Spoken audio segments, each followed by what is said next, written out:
Halo, kita jumpa lagi di channel Welina Sembayang Official. Kita kembali lanjut. Saya akan menjelaskan semua butir-butir jawaban dari tryout yang baru saja kita lakukan secara tryout mandiri secara gratis. Dan seperti pembahasan pada soal TO gratis sebelumnya, saya hanya akan menarik benang merah ataupun kata kunci dalam setiap kasus dan mengkaitkannya dengan kunci jawaban yang paling tepat. Untuk nomor 41, di sini yang menjadi kata kunci adalah karena berat badan yang masih normal 10,5 dan juga panjang badan yang masih normal 84 cm dan yang meragukan hanyalah skor KPSP, maka tindakan yang paling tepat itu adalah evaluasi KPSP ulang 2 minggu kemudian. Jawabannya D. Kalau tadi seandainya di sini berat badan kurang, maka perlu dilakukan konsultasi dengan ahli gizi. Karena di sini untuk pertumbuhan normal yang meragukan hanyalah perkembangan KPSP skor 8, maka jawabannya D, evaluasi KPSP ulang 2 minggu kemudian. Untuk soal nomor 42 di sini adalah bayi sudah mengalami dehidrasi sedang. Dilihat dari keluhan yang bayi rewel ya dan minum banyak, artinya sudah mengalami dehidrasi sedang. Dan juga maka rencana asuhan yang paling tepat itu adalah E, pemberian oralit. Setiap kali buang air besar diberikan oralit. Nah, seandainya tadi pemberian zinc di sini selama 10 hari, maka jawaban kita bisa menjadi option A.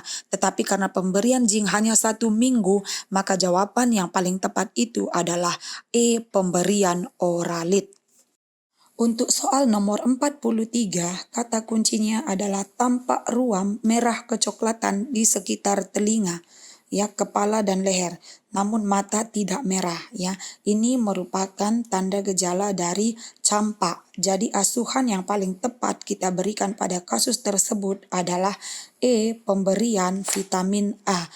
Bukan pemberian salep mata karena sudah diterangkan bahwa di sini tidak mata masih jernih, ya, mata tidak merah, tidak ada kekeruhan pada mata.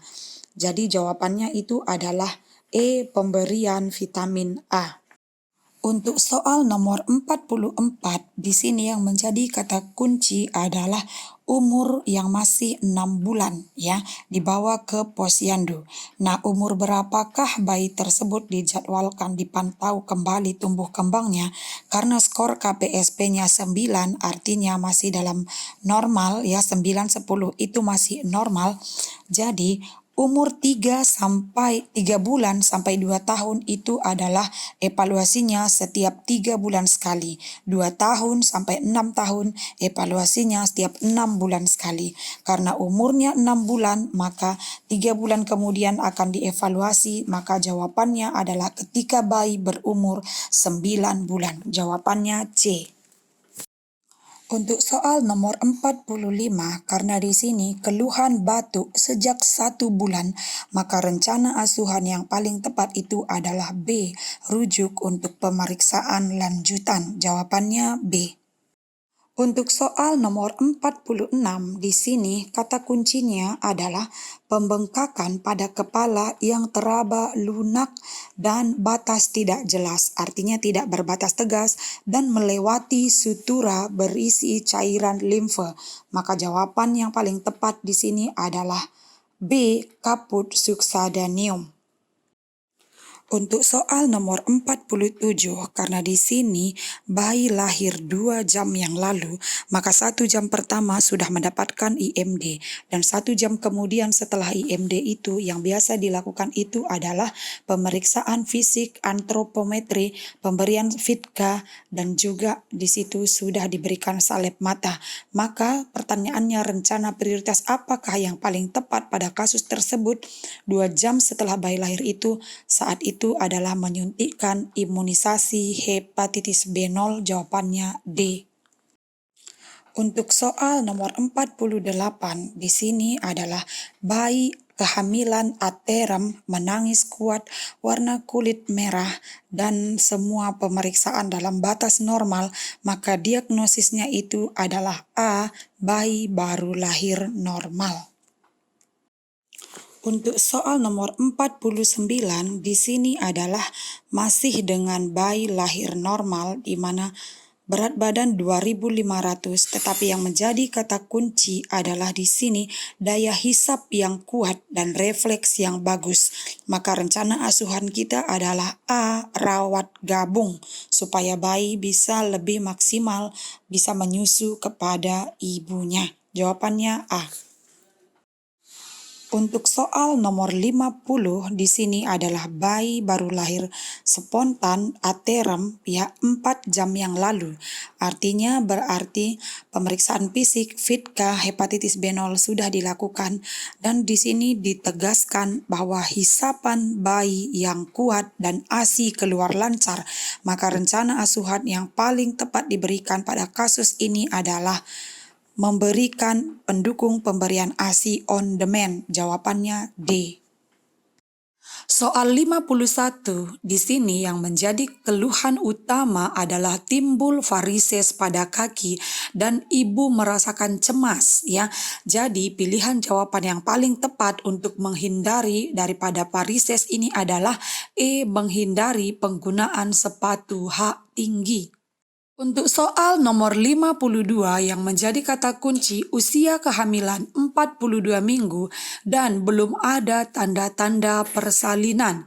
Jadi di sini komplikasi yang dapat terjadi pada kasus tersebut adalah komplikasi dari postdet yaitu A. Aspirasi mekonium. Untuk soal nomor 53, ya di sini keluhan utamanya atau kata kuncinya adalah merupakan kehamilan yang kedua yang melahirkan 1 kali, abortus 1 kali, dan TFU setinggi pusat artinya usia kehamilan 24 minggu. Dan ditemukan denyut jantung janin 140 kali per menit hanya satu tempat berarti janin tunggal. Jawabannya adalah E.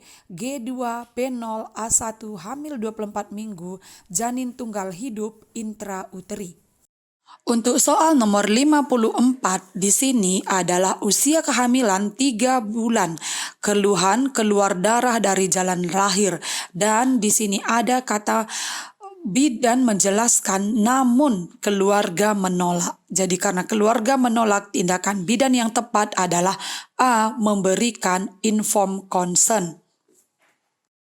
Untuk soal nomor 55 di sini pertanyaannya adalah tafsiran berat badan janin.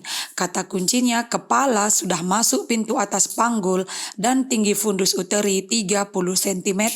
Jadi 30 cm dikurang 11 dikali 155 maka jawabannya adalah E 2945. Soal 56, keluhan utama adalah keluar air dari kemaluan. Dan ini dugaan kita adalah ketuban pecah dini. Sementara usia kehamilan 34 minggu berarti ketuban pecah dini preterm. Dan di sini tidak ada tanda-tanda persalinan karena kontraksi tidak ada. Maka tindakan yang paling tepat adalah B. Lakukan rujukan. Soal 57, di sini keluhan utama adalah mengeluh nyeri punggung, sementara tanda-tanda vital dan TFU dalam batas normal dan tidak ada kelainan. Maka konseling yang paling tepat adalah D, ketidaknyamanan ibu hamil. Karena nyeri punggung itu adalah masalah yang masih dalam batas normal tapi menimbulkan ketidaknyamanan dalam kehamilan. Jawabannya D. Soal 58 kata kuncinya adalah bidan desa bersama dengan dokter gigi melakukan kegiatan. Nah, jadi sebuah kegiatan yang dilakukan oleh bidan dengan bekerja sama itu merupakan peran bidan sebagai E. Kolaborator. Jawabannya E. Soal 59 kata kuncinya adalah kunjungan nifas ulang 2 hari yang lalu. Menjadi keluhan utama belum bisa buang air besar dan hasil pemeriksaan semua kondisi ibu dalam batas normal tidak ada kelainan. Jadi yang menjadi penyebab keluhan ibu adalah A. Inaktivitas motilitas usus. Soal nomor 60 yang menjadi kata kunci adalah keluhan payudara bengkak dan nyeri pada ibu 3 hari postpartum, sementara tanda-tanda vital dalam batas normal. Maka jawaban yang paling tepat adalah C, bendungan ASI.